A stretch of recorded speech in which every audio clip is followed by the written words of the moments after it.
We know electrification is coming to our beloved MX-5 in the future, and these patents coming from Mazda are blowing my mind. We're over at the Drive.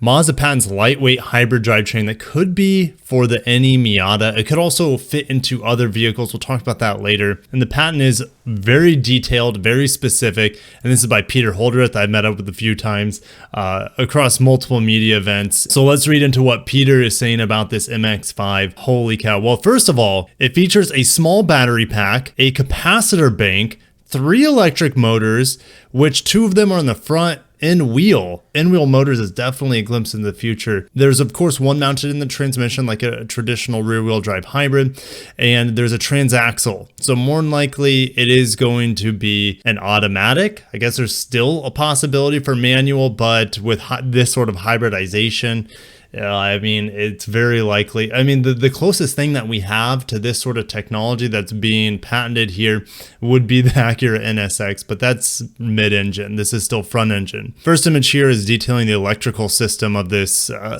potential hybrid MX-5 Miata, the NE Miata. These little blocks here on the inside of the motor or wheels are the smaller electric motors at 17 kilowatts, which is between 22 and 23 horsepower. Don't worry, we'll get in the spreadsheet to see what kind of power a system like this could output. I guess it would be peak output.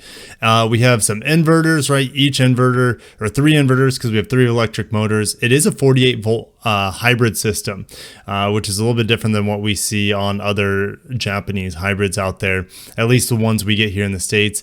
The biggest motor, the one connected to the transmission, or should I say behind the gasoline engine, is going to be a 25 kilowatt motor, which I think is around 33 horsepower. We have a specific kilowatt hour for the battery, which is 3.5 kilowatt hours, which is actually pretty big for a hybrid. And I guess if you have 3 electric motors, you might need a bigger battery. But if you look at something like a Prius hybrid or a Corolla hybrid, those are like under 1.5 kilowatt hours. So we're talking about a battery pack that is more than double the size compared to a lot of Toyota's own hybrid battery packs. The next image definitely illustrates a 4-cylinder engine, more than likely a Skyactiv X engine, since this is going to be even further into the future. This could have something to do with the battery, where the battery is located around the transmission, in the transmission tunnel. It would make sense for packaging and weight distribution if it's centrally located. And the last one, if you guys can pull anything out of this that's noteworthy, let me know. But I'm not an engineer, so I'll see what you guys have to say about it below. Peter goes on to say that this patent is to provide a vehicle drive device capable of efficiently driving a hybrid car by using a motor without falling into the vicious cycle between enhancement of driving via the motor and increase in vehicle weight. The patent states that in hybrids with a focus on electric power, a large capacity battery is necessary, and the electrical system that supplies a high voltage to the motors needs to be electrically insulated sufficiently, and the overall weight of the vehicle increases and the fuel efficiency of the vehicle reduces. Furthermore, in order to drive a vehicle with a heavy weight, a larger capacity battery and a higher voltage are required, thereby causing a vicious cycle that further increases the weight. The 48 volts powers the main electric motor mounted to the transmission. However, it feeds its power into the capacitor bank located ahead of the engine in order to power the front wheel motors. So to me, that would just be for short instances, as the capacitor can deliver a lot of power at a certain amount of time, but it is not necessarily a continuous amount of power. Again, I'm not an engineer.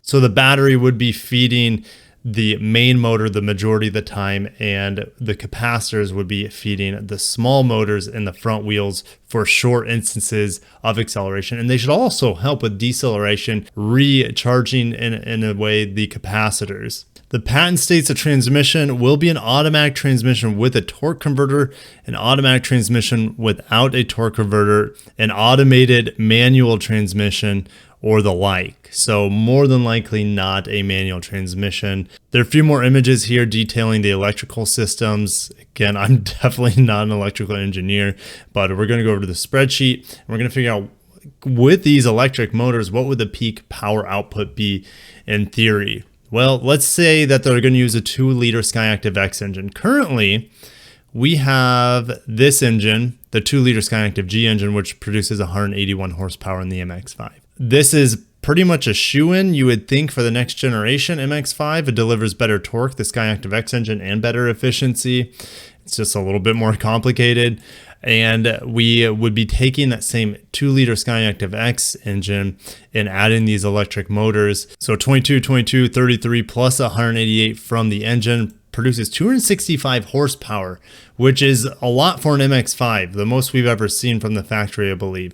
And the problem is that this is going to be way heavier than any other MX-5 before, but it is more powerful. The good news is that with the battery, the weight will be kept low down in the vehicle. The weight distribution will also be very balanced with electric motors and engine in the front, the really small electric motors powering the front wheels, the battery, all very centrally located, as well as the main electric motor. And then in the back, you have the transaxle, the transmission back there. So it is, in theory, a very well balanced vehicle with the whole system like an MX-5 would be. So what kind of, other than the MX-5, what kind of vehicles could it slot into? Well, nothing else on the market that we have right now. It wouldn't fit in anything like the CX-5 or the CX-50. Those are all front wheel drive based off of Mazda's small vehicle platform. Their new large vehicle platform is going to underpin the CX-60, 70, 80, 90, and whatever else vehicle, maybe an RX-9 in the future, maybe a Mazda 60, a replacement for the Mazda 6. So this sort of system could fit into those sort of vehicles if need be. And the reason would be is if they just need better economy numbers for their fleet, because what we have coming up here is this 2.5-liter plug-in hybrid with over 300 horsepower. Mazda's confirmed this with the teaser of the CX-60, which the reveal date is about less than a month, if I remember correctly. And we'll be getting probably 30 miles of range on there. That's just my take. And this hybrid system should also complement or give us more options outside of the Skyactiv X inline 6, as well as inline 6 diesel in certain markets. So pretty exciting stuff, to be honest. I love Mazda's continual out of the ordinary powertrain setups. We have rotary engines coming back as a range extender as well. So man, it's cool if you're a Mazda fan like myself. But we have more news today. Speaking of sports cars, the Integra is available for pre-order starting next month. So if pre-order starting next month, it depends so much, but fingers crossed it'll be coming summer. Hopefully it's not delayed due to parts shortages. We know that the Civic is kind of taking a hit due to the semiconductor shortage at this point.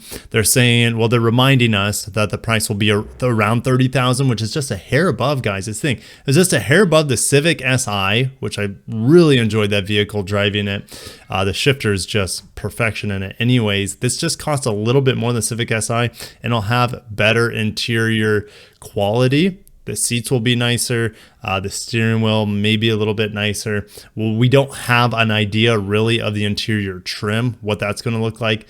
I mean, hopefully it's a touchscreen. God willing, it's a touchscreen like we get in the Civic, because the True Touch interface is just really, really rough. I don't mind it if they give us touchscreen on top of it, but yes, anyways, but I'm still excited for the Integra. The Integra is back. It might not be a coupe like a lot of you guys want, but hey, I'm perfectly okay with it because Acura is giving us an identity as a sports performance brand now and going forward, compared to what the last 10 years. It was kind of like crickets from them, at least when it comes to performance.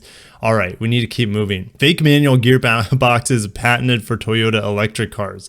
Hey, if it makes a car more engaging and fun to drive, I'm all for it. If it's row your own gears when you want through a H pattern or a shift gate like this, I'm okay with it. It's very, very video game like, but man, as long as it's fun to drive in a sea of electric cars that are going to be boring, we'll see. We'll see where this is taking us, but don't get too excited for manual transmissions on electric cars in the future.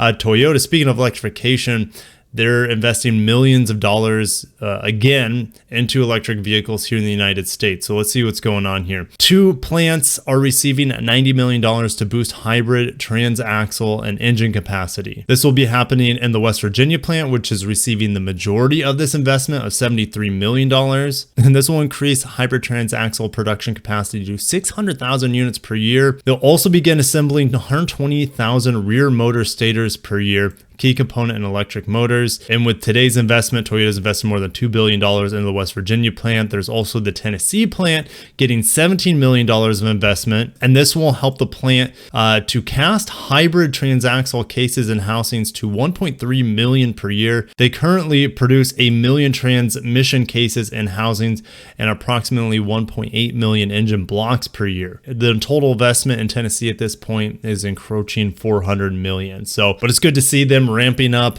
parts for hybrids. We know that their battery plant is coming online in 2025, fingers crossed, and they're going to need the parts to accompany those batteries, and they're already starting to build them in mass at their existing plants that they have. Sadly though, more Toyota news here. March production plan as of February 14th. And there's going to be some big cuts here. Production suspension in March, 3 lines and 2 plants out of 28 lines and 14 plants. So only 3 lines are going to be affected in 28 lines. And despite 3 production lines being effective, they are still expecting to produce 950,000 units in March of 2022, which is an increase of their previous all-time best from March 2012, which was 870,000 units. So almost 80,000 units or so more than their previous best ever for a single month. Incredible. And here are the vehicles being affected. And this is already tough because I know so many people, followers of the channel, they're waiting for their NXs around the world. The NX, the NX PHV 450h Plus, right? The CT is still being built. The UX and the UX fully electric vehicle, they're all being affected in mass. Look at all the dates are being shut down. That's really tough to see. I do have official confirmation that production will be starting on NXs here in Canada. I'm not in Canada. I say here in North America, but it'll be done in Canada. That is good news, but it's still we're still going to have trickle feed of the NXs, I fear, for a few more months. The other production line that's being affected is ES and RX. Well, the good news is both of those vehicles are made here in North America. And until I hear production shutdowns for North American plant, well, we did get a few production shutdowns for North America, and that includes the RX and ES, and that was because of the protests going on the Ambassador Bridge that connects Canada and the United States. But that looks to be clearing up at this point. So hopefully the ES and RX aren't too affected, as well as other Toyota and Lexus vehicles. Anyways, production line number 1 is affecting the CHR and the Aqua.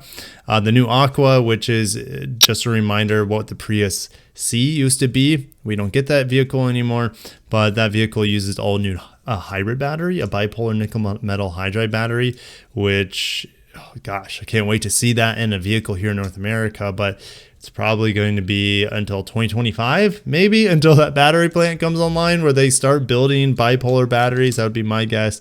And the CHR, it had a really good month, I believe, in January. So the CHR doing great despite some shutdowns. Just one day though, Saturday on March 5th. And lastly, a little dash of Nissan here. It's been quiet on the Nissan front. They had an excellent commercial for the Super Bowl anyways.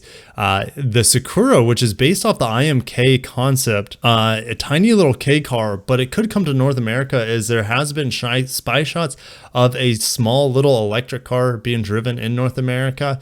And here's a spy shot of it. And if, let's say it has 100 miles of range, 100 horsepower, I mean, and it comes in around 20K, people will be snapping this up. I mean, this would be a perfect around town car, perfect for errands. I mean, this is a vehicle that I think a lot of people could benefit from massively, and it is being spy shot. So definitely stay tuned because I like small vehicles. I think they're fun, they're quirky, and this is what the IMK looks like. So it looks like it's going to be pretty darn similar. Doesn't look as tall and squished. The proportions look a little off in this image, but yes, this is pretty accurate to what it's going to look like, at least the overall dimensions. Of course, it's right-hand drive. You see a Supra in the background and a minivan that we don't get here stateside. So there's definitely in Japan here, and you can tell from the license plates, Japan. And then here's the backside of it. Pretty big window though, despite how small and narrow the vehicle is. Oh, and here it is in motion.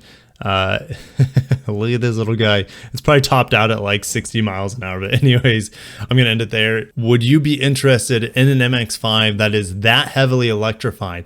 I mean, it might be fun as hell to drive, but no manual transmission. That's a part of the big soul of the MX-5.